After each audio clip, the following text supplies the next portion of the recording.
Hello S3, welcome to our next media analysis lesson. As you know, we have covered posters quite extensively and you should have a really good understanding now of how to analyse a poster.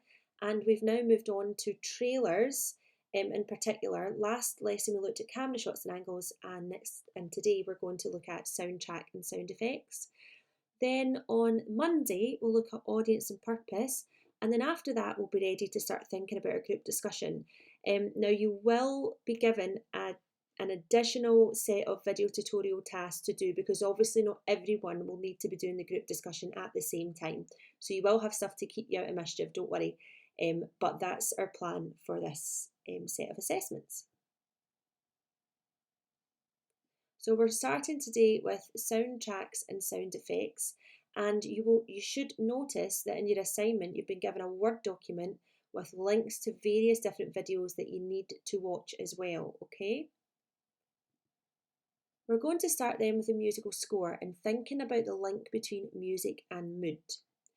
And I want you to remember that trailers are essentially adverts, they're advertising the film. So they're promoting and selling a film, and therefore they're designed to be quite emotive. And remember, just like emotive language might stir up your emotions, so might emotive music. Now, when we're describing the musical score, it's useful to have some of the correct vocabulary. Now, I have spoken to Mr. Blythe and made sure that I'm using the correct terms, but obviously some of you will know way more than me, which will be really helpful to you when you're analysing the music. But just so that we all have a sort of a baseline of what we want to start with, whenever you're describing the music when you're analysing a trailer, I want you to start with the genre of the music. So in other words, what type of music is it? Is it dance? Is it pop? Is it rock and roll? Reggae? Anything at all, okay? Then I want you to start thinking about the timbre, which is almost like the way the sound sounds. So is it a gentle sound, a smooth sound, a loud sound, a harsh sound, a piercing sound, light, flat? Start thinking about maybe what type of trailers might use particular sounds. And then thinking about the tempo, so the pace. Is it gradual, fast, upbeat, steady, lively, slow? Does it change?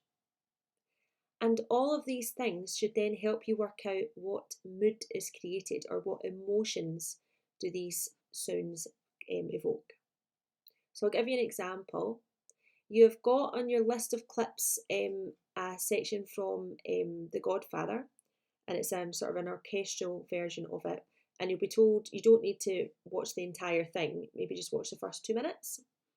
And so you would say that it's classical music, it's quite smooth and soft, but it goes quite dark. It builds from a single instrument, and the tempo is very slow. And if you listen to it, especially if you go to 2 minutes, then at 1 minute 21, it just seems to get more sinister sounding because of the instrument that they've chosen to use. And because of all of this, I've put that it would create a sad and somber mood with a hint of something darker. So it would make you feel quite sad, but in a peaceful way. But as it changes and gets more sinister, it gives you that sort of ominous feeling like something's wrong, something's not quite right. And one day, if you ever study The Godfather, you'll see where this music tends to be used. And it tends to be used when a terrible thing has happened to someone that wasn't expecting it. So that's the kind of level of detail that you would be looking at. If you know someone in S2 and you know they've also been looking at similar things, you'll probably notice that they've not had to give quite so much detail in their answers. But because we're in S3, we need to go into this a lot. So to help you, what I've done is given you a table and you just need to type over the table, and you've been given 5 clips. Now clip 4 is a trailer for the film Us. If you're not comfortable watching that because it's for a horror film, then I totally understand. It would be good for you to listen to the music, but you could even just not watch it and just listen. And what I want you to do for each of them is write down the genre of music, not the genre of film, the timbre, so the kind of the way the sounds sound, the tempo, and what sort of moods and emotions might be evoked. And for clip 4 as well, what's really interesting about that trailer, it's one of my favourite trailers, is that they use the same song throughout, but they completely flip it. halfway through the trailer and make it sound very, very different. And it's quite a cool technique. So you might want to add a couple extra notes for that. If you're struggling to get anything into the boxes, remember you could just leave voice notes where you just describe them in a lot of detail and just leave the voice notes on beside each clip. Okay? So pause the video. Because you're watching these clips, this might take you about 10 to 15 minutes between thinking about what you need to do and watching the clips. And remember that you can always jump back on the call and ask me any questions. So pause the video, do that now. We're moving on then to diegetic versus non-diegetic sounds and thinking about voiceover and sound effects.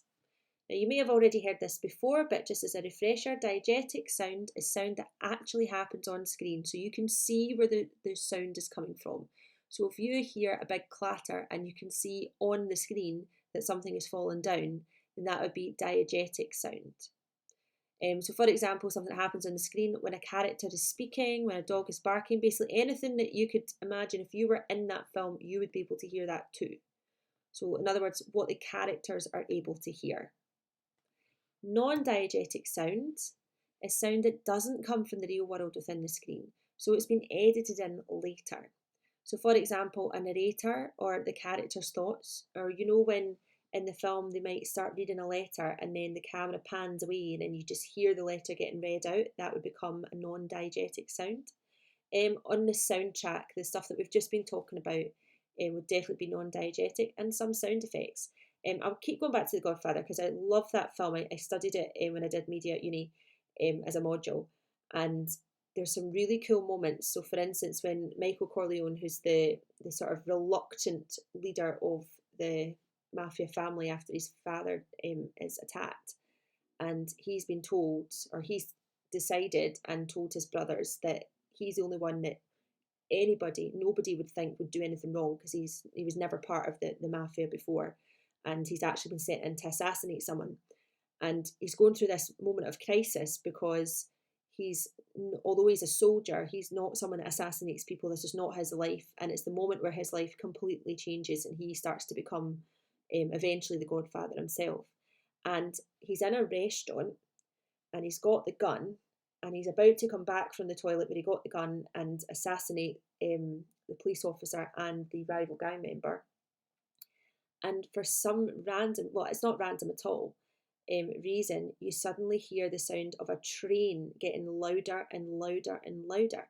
Now, there is no train in this restaurant, but it's this idea of this moment in his head where he's suddenly going, I'm actually going to do this, I'm actually going to do this. And then he just goes out and he does it.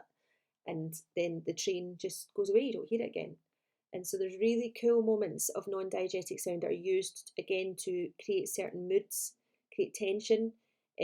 Maybe not used for quite that effect all the time in a trailer, but still useful. What I want you to do just now then, and this will just take a minute or two,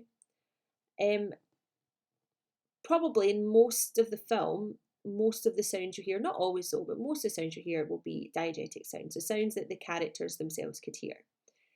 But trailers, would they be the same, or would they make use of non-diegetic sound a bit more? So I want you to write down what might they use more of and why, and it's really just me finding out your opinions. There's no right or wrong answer. I'm just interested in the reason that you give. Okay, so this should only take a couple of minutes, so pause the video and answer that question. Thinking about the diegetic and non-diegetic tasks then, you've been given a link that says the Hidden Figures trailer. And what I want you to do just now, and it shouldn't take you too long, is watch the trailer and add in all the diegetic sounds you can hear. So remember, that's the sounds that the characters themselves would be able to hear. So put them into that box. And then type in all the non-diegetic sounds you can hear. So you don't need to analyse the music just now. Just if you hear music, you can just write it in. Okay? So this should only take you, if you're watching the trailer maybe twice, this should take you about 6 or 7 minutes. Pause the video, do that now. So let's put all of this together then and comment on the sound in a trailer. The things you would probably do is start by highlighting the non-diegetic sounds and why they've been added. Then you would probably comment on the emotions caused by the music. Remember to mention genre, timbre and tempo. and that would be in anything else pretty much that was interesting. So what I want you to do is have a go by going back to the Hidden Figures trailer, so you don't need to watch a new trailer loads of times. And I want you to analyse the sound in that trailer. So you've been given this blank slide. It's up to you if you want to handwrite it and just screenshot and put the screenshot into the box here, or if you want to type onto this blank bit of slide, then that would be fine too. Okay, so what have we covered then? Well, we've looked at diegetic and non-diegetic sound. We've looked at soundtracks as well. And then next lesson, we are going to focus on audience and purpose. Bye for now.